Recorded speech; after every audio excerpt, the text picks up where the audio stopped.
There's a moment every man dreads. When she starts pulling away, the text gets shorter, the calls stop coming, the warmth turns cold, and suddenly, you're no longer a priority, just an option she hasn't deleted yet. And in that moment, most men panic. They chase, they plead, they explain, they overflow with affection, hoping to fix what's already broken.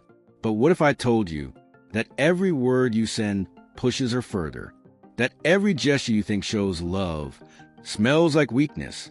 What if I told you that the most powerful move you can make when she starts losing interest is to do nothing, not out of pride, but out of principle? Because in this video, I'm going to show you the 5 things real men never do when a woman starts adrift, and how silence, distance, and discipline can make her regret ever letting go. So when the silence grows and you're tempted to chase what's slipping away, remember this first truth. When a woman begins to pull away, the instinct to chase is primal. It's that old fire in your chest, the urge to prove your worth, to hold on tighter, to do more. You think if you just show her how much you care, she'll remember the man you were. But here's the truth. Chasing her is the surest way to lose her. And more than that, it's the surest way to lose yourself. You weren't built to chase. You were built to lead, to remain grounded when the world tests your footing. The moment you start running after her, you stop leading. And in her eyes, you stop being the man she once respected. A man who chases sends a silent message. My value is tied to your attention. And women, whether they admit it or not, sense that weakness like blood in the water. She pulls away and you panic. You send another text. You plan a surprise.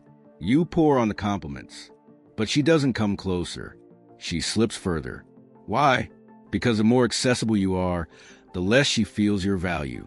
Let her go, not in bitterness, not in anger. Let her go in stoic stillness, like a mountain that watches the seasons come and go, unchanged, unmoved, unshaken. She needs to feel the absence of your presence, the emptiness of your energy, the silence of your withdrawal. That silence is your strength. That space is your power. If she's truly meant to be in your life, she will notice the shift, not because you convinced her, not because you chased, but because you didn't, because you stepped back with dignity, because you remained a man, not a boy grasping for crumbs of affection. This isn't about manipulation. It's about alignment. A man aligned with his purpose never compromises it for temporary emotion. He understands that real love, real respect, cannot be demanded or begged for. It must rise naturally in the presence of strength and stillness. So the next time your instincts scream at you to do more when she grows distant, remember this. Nature doesn't beg. The ocean doesn't chase. The sun doesn't explain itself. Neither should you. You are not here to win her back. You are here to win yourself back. And when you become a man that no longer chases, she will either return to find you, or the universe will send someone who respects a man who never runs. But even when you've mastered the art of standing still, there's another trap that quietly weakens your presence. It's the need to explain. When a woman begins to drift, most men panic, not outwardly, but internally. Their mind races. Did I say something wrong? Maybe she didn't understand what I meant. If I just explain it better, she'll come back. So they start talking too much. They craft messages like essays. They overclarify, justify, explain every emotion, every decision, every silence. But here's the truth. A man who explains himself too much is a man who doesn't trust his own decisions. Over-explaining isn't clarity. It's insecurity disguised as logic. It's a desperate attempt to manage someone else's perception of you instead of standing calmly in your truth. And that's the opposite of masculine presence. She's not pulling away because she doesn't understand you. She's pulling away because she no longer feels something from you. And what she doesn't feel is strength, silent strength, still energy. A man rooted in who he is, with or without her approval. When you over-explain, you lower yourself. You place her on a throne of emotional authority and beg her to validate you. And that imbalance is fatal to attraction. A man of discipline doesn't explain himself endlessly. He lets his actions echo louder than words. He speaks with weight, not with volume. He knows that true clarity comes not from convincing, but from consistency. Let her feel confused. Let her wonder. Let her sit in the silence of not knowing. Because in that silence, she meets something far more powerful than explanation: mystery. And mystery is what makes a woman lean forward, not to fix you, not to challenge you, but to understand how a man can be so composed in the face of emotional chaos. That's magnetic. So next time you're tempted to send a paragraph, to justify the delay, to explain why you said what you said, don't. Let your energy do the talking. Let your stillness be the answer. Be the man who doesn't need to be understood, to remain unwavering. Be the man who would rather be misunderstood than lose himself just to be accepted. Because that man, asterisk, the quiet one who trusts himself enough to say less. Asterisk, he's the one she'll remember when the noise fades and she's finally ready to hear. And when words fail to restore what's fading, many men try something else. They flood her with praise, hoping validation will rebuild the bond. But here's the cost of overvalidating. When a man senses a woman slipping away, his first reflex is to compensate, to praise her more, to affirm her value, to remind her constantly that she is everything. He thinks that by feeding her ego, he'll reignite her affection. But the reality is this: overvalidation doesn't pull her closer. It pushes her further away. Why? Because a woman doesn't fall for compliments. She falls for conviction. And when every other sentence from your mouth is a reassurance, a compliment, or a plea for connection, what you're really telling her is, I need you to like me, because I don't fully like myself. There's a difference between appreciation and dependence. A man who appreciates a woman does so without expectation. A man who overvalidates is secretly hoping that each word will win him back a piece of her attention. But validation becomes meaningless when it's constant. It loses its weight. It begins to sound more like desperation than desire. When you validate a woman too much, when you tell her she's beautiful every time she blinks, that she's amazing no matter how she treats you, you do something dangerous. You place her on a pedestal, and in doing so, you lower yourself.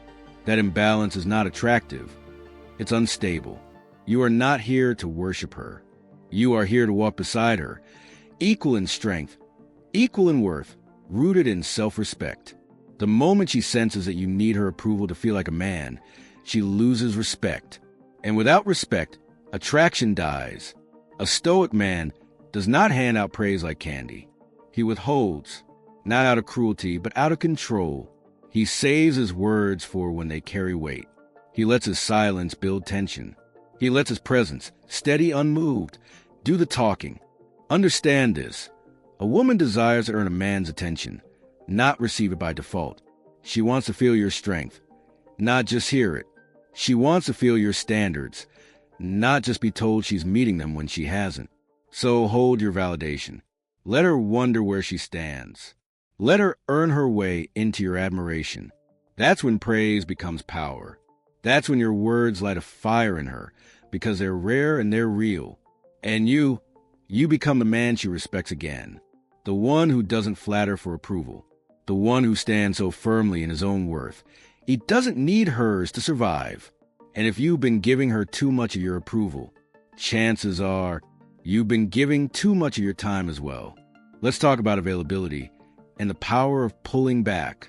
There's a quiet desperation in always being available, always picking up, always responding within seconds, always rearranging your world to fit hers. And while you may call it being attentive or showing her you care, what she sees is a man with no center, a man who bends too easily. Let's be clear, you're not her rescue dog. You're not her emotional on-call support. You're a man, built to lead, built to focus, built to pursue purpose, not permission. When you're always available, you teach her something dangerous, that your time, your energy, your mission are secondary to hers. You make her the sun in your sky, and in doing so, you fade yourself into the background. But women don't crave men who orbit them. They crave men who move like planets of their own, complete, self-sustaining, radiant with purpose. When you're too easy to reach, too fast to reply, too eager to meet her needs, you kill the space where mystery and longing live. Respect is born in absence, not constant presence. Desire grows in distance, not overexposure. The Stoic man does not offer his time to everyone. He does not answer every call. He does not drop his values for a date or pause his mission to prove his devotion. His life has structure, his focus has discipline, and his attention is earned, not handed out like approval tokens. It's not about playing games. It's about prioritizing yourself. Because a man who honors his goals, his time, and his solitude communicates something far more powerful than, "I care about you." He communicates, "I care about me. And if you want to be part of this, you rise to meet me, not pull me off my path." Think of the great men in history. Marcus Aurelius didn't check his messages every 5 minutes. Epictetus didn't rearrange his philosophy lessons to win affection. They lived with direction. And those who entered their world had to align or be left behind. So the next time she texts and you feel that reflex to drop everything, pause. Take a breath. Ask yourself, am I choosing her over myself again? If you are always accessible, you become predictable. And if you are predictable, you are forgettable. Be the man she has to reach for. The man who isn't just available, but valuable. Because when you've given her all your time, all your energy, and all your presence, the final mistake is the most dangerous of all. It's when a man begs. There is no quicker way to lose a woman's respect and your own than by begging. When you plead, when you pour yourself out hoping to change her mind, you're not showing strength. You're offering surrender. And a man who surrenders his dignity for attention will never command love, only pity. Let that sink in. Begging doesn't come from love. It comes from fear. Fear of being alone, fear of being forgotten, fear that without her validation, you're somehow less of a man. But here's the truth. You were a man before she arrived, and you will still be a man when she's gone. If you forget that, she will too. When you beg, you hand her all the power. You place her on a throne, crown her with your self-worth, and hope she blesses you with mercy. But no woman wants that. Not for long. Because deep down, no one wants to be with someone who doesn't value himself. A high-value man stands tall, even in heartbreak. He doesn't chase what's retreating. He doesn't argue with rejection. He doesn't kneel before silence, hoping it will speak back. He walks, not out of bitterness, but out of principle, because he understands this. Anything you have to beg for is never truly yours. You may feel the urge to explain your heart, to list everything you did, to make her see your worth. But your worth is not in her hands. It never was.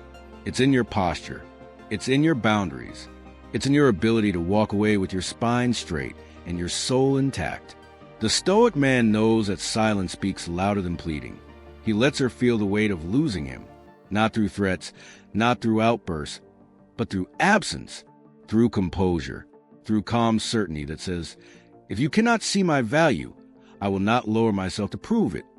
Begging may buy a moment of pity, but it sells your soul for a fraction of what it's worth.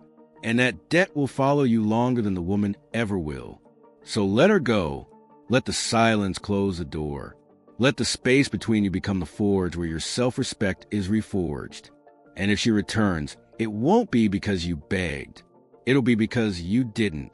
And when you let go of chasing, explaining, pleasing, overgiving, and begging, what remains is the man. And this is where he begins again. If you've made it this far, then you already know the most powerful thing a man can do when a woman loses interest is nothing that looks like desperation. You don't chase. You don't over-explain. You don't throw compliments like confetti. You don't clear your schedule to wait by the phone. And you sure as hell don't beg. Instead, you do what most men are too afraid to do. You stand still. You stay silent. You walk forward without her. Because you understand something deeper. That your value isn't something you perform for, prove for, or plead for. Your value is earned in how you hold the line. In how you respect your time. In how you speak through presence, not paragraphs. In how you carry yourself even when you've been dismissed. A woman may walk away. That's her right. But you never abandon yourself. You become the man who doesn't need to be pursued, but cannot be ignored. The man who doesn't crumble when affection fades. The man whose self-respect is louder than his pain. That's not coldness. That's command.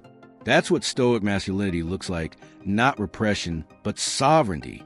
And maybe, just maybe, that's the version of you she remembers. Not the one who clung, not the one who begged, but the one who let go with calm fire in his eyes.